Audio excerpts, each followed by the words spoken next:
नमस्कार। मैं राजलाल यादव एक बार फिर अपने चैनल टारगेट विथ राजलाल के माध्यम से अपने चैनल पर चल रही सामान्य विज्ञान पूर्वावलोकन की श्रृंखला को आगे बढ़ाने के लिए एक और शानदार वीडियो के साथ हाजिर हूँ। आज का वीडियो नंबर 17 है और जो मुख्य टॉपिक है आज जो हमारा विद्युत धारा, तो विद्युत धारा टॉपिक पर तीसरा वीडियो। तो चलिए शुरू करते हैं और चलते हैं प्रश्नों की ओर। एक बिजली की बल्ब की अपेक्षा एक फ्लोरेसेंट ट्यूब को अधिमान दिया जाता है क्योंकि इसमें प्रकाश विकिरण करने हेतु अधिक बाह्य सतह होती है। वोल्टेज के उतार चढ़ाव का प्रभाव इस पर नहीं पड़ता। ट्यूब में इलेक्ट्रिकल ऊर्जा लगभग पूर्ण रूप से प्रकाश में परिवर्तित हो जाती है। उपर्युक्त में से कोई नहीं। तो जो इसका सही उत्तर होगा उपर्युक्त में से कोई नहीं। फ्लोरेसेंट ट्यूब बिजली के बल्ब की अपेक्षा विद्युत ऊर्जा का प्रकाश ऊर्जा में परिवर्तन अधिक मात्रा में करती है। एक 100 वाट का बिजली का बल्ब केवल 5% विद्युत ऊर्जा को प्रकाश ऊर्जा में परिवर्तित करता है, परंतु फ्लोरेसेंट ट्यूब लगभग 22% विद्युत ऊर्जा को प्रकाश ऊर्जा में परिवर्तित करती है। इस प्रकार दिए गए कथनों में कोई भी सही नहीं है। अगला प्रश्न, श्वेत प्रकाश को नली में कैसे पैदा करते हैं? तांबे के तार को गर्म करके, तंतु को गर्म करके, परमाणु को उत्तेजित करके, अणुओं को उत्तेजित करके। तो इस प्रश्न का जो सही उत्तर होगा तंतु को गर्म करके। तंतु को गर्म करके। नलिका में भरी आर्गन गैस तथा पारे की वाष्प में विसर्जन प्रारंभ करने के लिए आवश्यक हो जाता है कि दोनों तंतुओं को गर्म किया जाए। जब तंतु गर्म हो जाता है तो नली में प्रकाश उत्पन्न हो जाता है। अगला प्रश्न, विद्युत बल्ब के अंदर कौन सी गैस भरी जाती है? ऑक्सीजन, वायु, कार्बन डाइऑक्साइड। उपर्युक्त में से कोई नहीं। तो जो सही उत्तर होगा उपर्युक्त में से कोई नहीं। विद्युत बल्ब का आविष्कार सर्वप्रथम एडिसन ने किया था। इसमें टंगस्टन धातु का एक पतला कुंडली नुमा तंतु लगा होता है। इस तंतु का ऑक्सीकरण रोकने के लिए बल्ब के अंदर निर्वात करने के बजाय उसमें निष्क्रिय गैसें जैसे आर्गन, नाइट्रोजन आदि को भर देते हैं। अगला प्रश्न, प्रदीप्ति नलिकाओं के साथ चोक आसंजित होता है। चोक कुंडली लाइन वोल्टता को बढ़ाती है, लाइन वोल्टता को घटाती है, परिपथ में विद्युत धारा कम करती है, निम्न आवृत्ति विद्युत धारा को अवरुद्ध करती है। तो प्रदीप्ति नलिकाओं के साथ चोक आसंजित होता है क्योंकि लाइन वोल्टता, जो चोक कुंडली है, लाइन वोल्टता को बढ़ा देती है। प्रदीप्ति नलिकाओं अर्थात ट्यूबलाइट में स्टार्टर का प्रयोग किया जाता है जो धारा को बढ़ाकर चोक को प्रेषित करता है।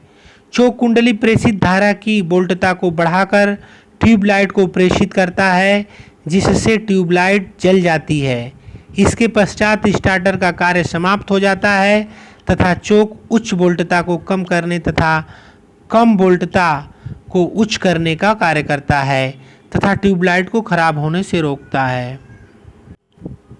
अगला प्रश्न, CFL तथा LED लैंप में क्या अंतर होता है?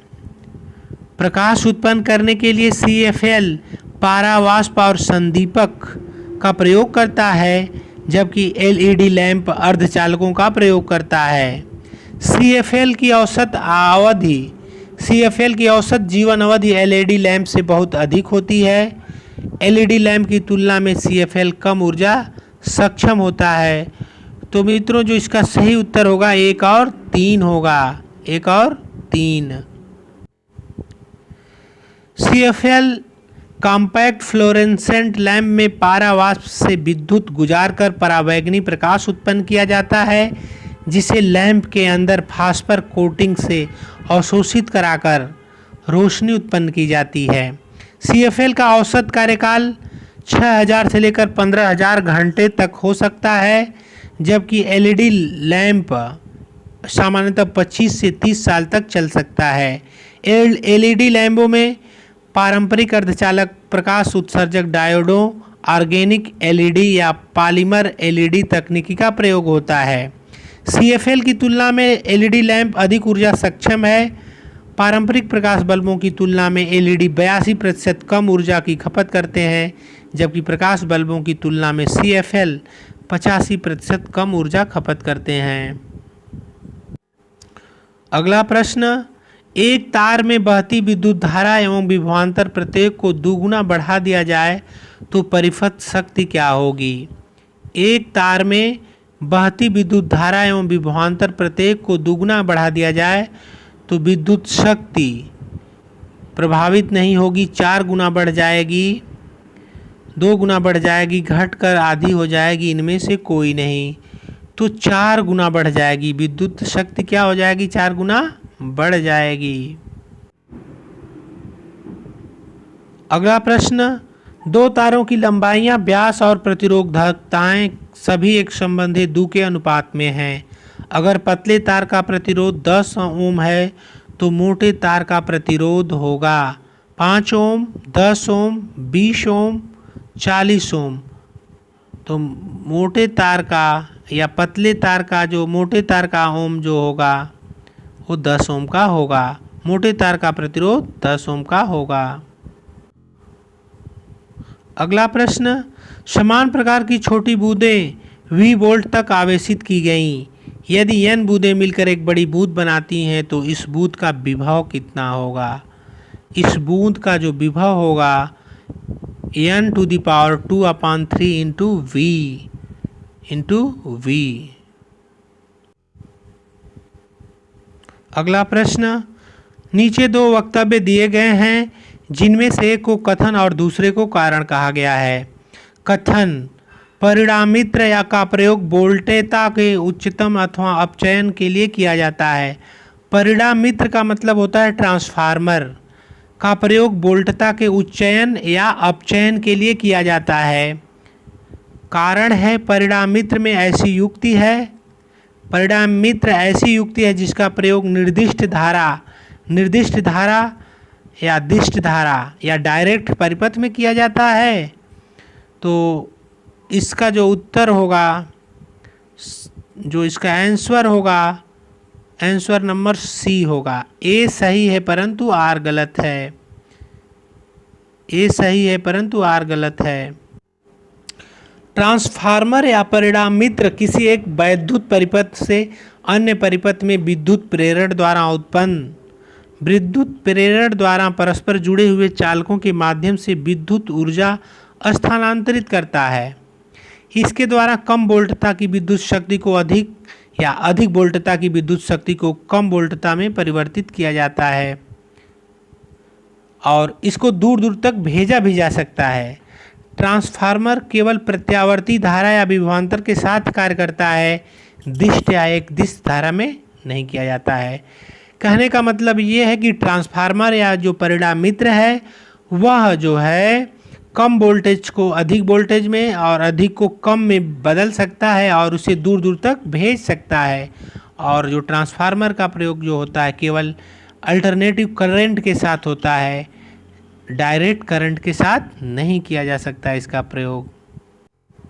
अगला प्रश्न, ट्रांसफार्मर प्रयुक्त होते हैं एसी को डीसी में बदलने के लिए, डीसी को एसी में बदलने के लिए, डीसी वोल्टेज का उपचयन करने के लिए, एसी वोल्टेज का उपचयन या अपचयन करने के लिए। तो ट्रांसफार्मर का प्रयोग जो होता है एसी वोल्टेज का उपचयन या अपचयन करने के लिए प्रयोग किया जाता है। ट्रांसफार्मर का उपयोग प्रत्यावर्ती धारा अर्थात अल्टरनेटिव करंट या विभव को ऊंचाई तथा अपचाई करने के लिए किया जाता है। एक ट्रांसफार्मर में 2 कुंडलियां होती हैं, प्राथमिक कुंडली, द्वितीयक कुंडली। प्रत्यावर्ती धारा प्राथमिक कुंडली से प्रवाहित होती है जिससे द्वितीयक कुंडली में विभव प्रवृत्त होता है। ट्रांसफार्मर का उपयोग निम्नलिखित में से किस उद्देश्य से होता है? प्रत्यावर्ती धारा को दिष्ट धारा में बदलने के लिए, दिष्ट धारा को प्रत्यावर्ती धारा में बदलने के लिए, प्रत्यावर्ती विभव को ऊंचाई अथवा अपचाई करने के लिए, दिष्ट धारा को विभव को ऊंचाई करने के लिए। तो सही उत्तर होगा प्रत्यावर्ती धारा विभव को ऊंचाई अथवा अपचाई करने के लिए। अगला प्रश्न, कुछ युक्तियां एवं संबंधित ऊर्जा रूपांतरण नीचे दिए गए हैं। इलेक्ट्रिकल जनरेटर यांत्रिक ऊर्जा से विद्युत ऊर्जा, इलेक्ट्रिकल मोटर विद्युत ऊर्जा से यांत्रिक ऊर्जा, डीजल इंजन प्रकाश से विद्युत, सोलर सेल रासायनिक से यांत्रिक। उपर्युक्त में से कौन से कथन सही हैं? तो इलेक्ट्रिकल जनरेटर यांत्रिक से विद्युत ऊर्जा में बदलता है। इलेक्ट्रिकल जनरेटर यांत्रिक से विद्युत ऊर्जा और इलेक्ट्रिकल मोटर विद्युत से यांत्रिक ऊर्जा, दो कथन सत्य हैं। विद्युत जनित यांत्रिक ऊर्जा को विद्युत ऊर्जा में बदलता है। विद्युत मोटर विद्युत ऊर्जा को यांत्रिक ऊर्जा में बदलता है। सोलर सेल फोटोवोल्टाइक प्रभाव के माध्यम से प्रकाश को विद्युत ऊर्जा में बदलता है। डीजल इंजन जो है ईंधन से विद्यमान रासायनिक ऊर्जा को यांत्रिक ऊर्जा में बदलता है। अगला प्रश्न, प्रत्यावर्ती धारा किसके लिए उपयुक्त नहीं है? स्टोरेज बैटरी को चार्ज करने के लिए, इलेक्ट्रिकल मोटर चलाने के लिए, विद्युत शक्ति संचारण के लिए, इलेक्ट्रिक टोस्टर को गर्म करने के लिए। प्रत्यावर्ती धारा किसके लिए उपयुक्त नहीं है? स्टोरेज बैटरी को चार्ज करने के लिए। बैटरी को चार्ज करने के लिए डीसी धारा का प्रयोग किया जाता है। इसके लिए प्रयुक्त चार्जर में रेक्टिफायर जो होता है एसी को डीसी में बदल देता है। अगला प्रश्न, प्रत्यावर्ती धारा को दिष्ट धारा में परिवर्तित करने वाली युक्ति को कहते हैं इन्वर्टर, रेक्टिफायर, ट्रांसफार्मर, ट्रांसमीटर। तो प्रत्यावर्ती धारा को दिष्ट धारा में परिवर्तित करने वाली युक्ति को रेक्टिफायर कहते हैं। रेक्टिफायर एक वैद्युत युक्ति है जो प्रत्यावर्ती धारा या अल्टरनेटिव करंट को दिष्ट धारा या डायरेक्ट करंट में परिवर्तित करती है। इन्वर्टर एक वैद्युत सर्किट होता है जो दिष्ट धारा या डायरेक्ट करंट को प्रत्यावर्ती धारा या अल्टरनेटिव करंट में बदल देता है। ट्रांसफार्मर प्रत्यावर्ती धारा या अल्टरनेटिव करंट पावर ग्रिड से ऊर्जा की आपूर्ति उन उपकरणों तक करता है जो अलग अलग वोल्टेज का उपयोग करते हैं। ट्रांसमीटर एक ऐसी विद्युत युक्ति है जिसके द्वारा एंटीना की सहायता से विद्युत चुंबकीय संकेतों को प्रसारित किया जाता है। यह मुख्यतः रेडियो, टेलीविज़न एवं अन्य संचार साधनों के लिए प्रयोग किया जाता है। अगला प्रश्न, प्रत्यावर्ती विद्युत धारा को दिष्ट विद्युत धारा में परिवर्तित करता है। तो अभी हम लोगों ने देख लिया है रेक्टिफायर। अगला प्रश्न, भारत में विद्युत वितरण कंपनियां विद्युत खपत की गणना किलोवाट घंटे में करती हैं। कारण जो इनका कथन है भारत में विद्युत वितरण कंपनियां विद्युत खपत की गणना किलोवाट घंटे में करती हैं। कारण है भारत में विद्युत प्रणाली 60 हर्ट्ज आवृत्ति पर काम करती है। तो मित्रों जो इसका कारण है वो गलत है, जबकि कथन सही है, कारण गलत है। पावर ग्रिड के संचालन के लिए हमारे देश में 50 हर्ट्ज आवृत्ति पर विद्युत ट्रांसमिशन निर्धारित किए गए हैं। पावर ग्रिड के सामान्य संचालन के लिए हमारे देश में 50 हर्ट्ज आवृत्ति पर विद्युत ट्रांसमिशन निर्धारित है। इसमें 0.5 हर्ट्ज तक की कमी या वृद्धि मान्य है। इससे कम या ज़्यादा होने पर ग्रिड फेल हो जाते हैं। जबकि भारत में विद्युत वितरण कंपनियां विद्युत की खपत किलोवाट घंटे में करती हैं। हम आपको यहाँ बताते चलें कि जो विद्युत की इकाई होती है किलोवाट घंटा ही होती है। कौन विद्युत खपत को बढ़ते क्रम में प्रदर्शित करता है? अगला प्रश्न हमारा है, निम्न में कौन विद्युत खपत को बढ़ते क्रम में प्रदर्शित करता है? तो टेलीविज़न, पंखा, विद्युत प्रेस, इलेक्ट्रिक केटली है। 4 उपकरण हैं, टेलीविज़न है, पंखा है, विद्युत प्रेस है और इलेक्ट्रिक केटली है। तो इसमें जो बढ़ता हुआ क्रम है वह है पंखा, पंखा के बाद टेलीविज़न, टेलीविज़न के बाद विद्युत प्रेस, प्रेस के बाद होता है इलेक्ट्रिक केतली। विद्युत एवं इलेक्ट्रॉनिक उपकरणों के निर्माताओं द्वारा प्रत्येक उपकरण की एक पावर रेटिंग निर्धारित की जाती है, जो उस उपकरण द्वारा खपत की जा सकने वाली अधिकतम ऊर्जा को निर्दिष्ट करती है। प्रश्नगत विकल्पों में विद्युत उपकरणों की पावर रेटिंग के अनुसार विद्युत ऊर्जा के खपत के बढ़ते क्रम को प्रदर्शित कर रहा है। पंखा, टेलीविज़न, विद्युत प्रेस और इलेक्ट्रिक केतली। अगला प्रश्न, विद्युत के पृथ्वी के चुंबकीय क्षेत्र का कारण है। भ्रू कोड के अंदर की चक्रक धाराएं, इसके केंद्र में मौजूद विशाल चुंबक, पृथ्वी के बाहर अंतरिक्ष में गतिमान आवेश। तो पृथ्वी के चुंबकीय क्षेत्र का जो कारण है भूक्रोड के अंदर की चक्रक धाराएं। भूक्रोड के अंदर की चक्रक धाराओं के कारण ही पृथ्वी के चुंबकीय क्षेत्र का निर्माण होता है।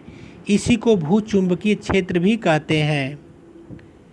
तो दोस्तों, आज के वीडियो में बस इतना ही। फिर हमारी आगे वीडियो आप लोगों के लिए हाजिर रहेगी, प्रस्तुत रहेगी।